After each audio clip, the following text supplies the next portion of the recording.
Pakistan faced a turbulent day marked by economic strain, political unrest, and national tremors as multiple developments unfolded across the country. Prime Minister Shehbaz Sharif announced 80 rupees per litre reduction in the petrol levy on Friday, lowering the retail price to rupees 378 per litre effective from midnight Saturday. Addressing the nation, he cited the Middle East war driving global oil prices up and acknowledged the hardships faced by the poor, farmers, and common citizens. He emphasized using limited national resources to ease public difficulties without immediately passing on the burden of rising international prices.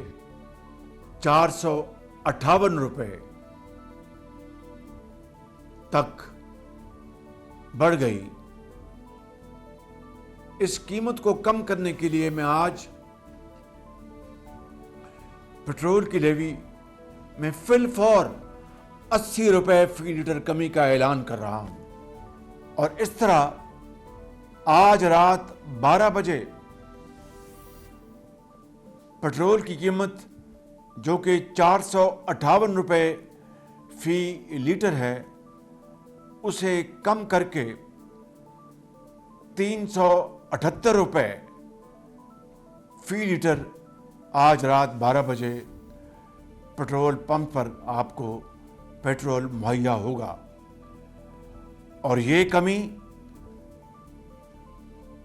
कम से कम अगले 1 माह के लिए और पूरे पाकिस्तान पर इस कमी का इतलाक होगा। Provincial administrations are now leading relief efforts. In Punjab, Chief Minister Mariam Nawaz announced free intra-city public transport and fuel subsidies, including rupees 100 per litre relief for motorcyclists and financial support for farmers and transporters. Meanwhile, Sindh Chief Minister Murad Ali Shah unveiled a rupees 2,000 monthly subsidy for bikers and assistance for small farmers.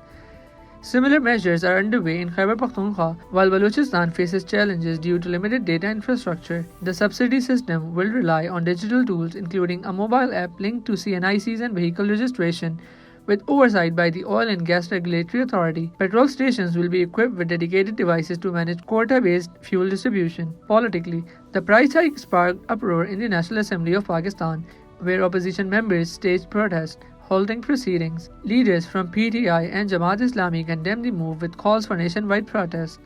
Government representatives including Rana Sanaullah and Khwaja Asif defended the decision, citing unavoidable global pressures and prior efforts to cushion the public. Separately, concerns about media layoffs and unpaid salaries were raised in Parliament, prompting assurances from government members to address journalists' grievances. Adding to the day's developments, a 6.1 magnitude earthquake struck the Hindu Kush region in Afghanistan, with tremors felt across northern Pakistan, including Islamabad, Peshawar, and parts of Punjab.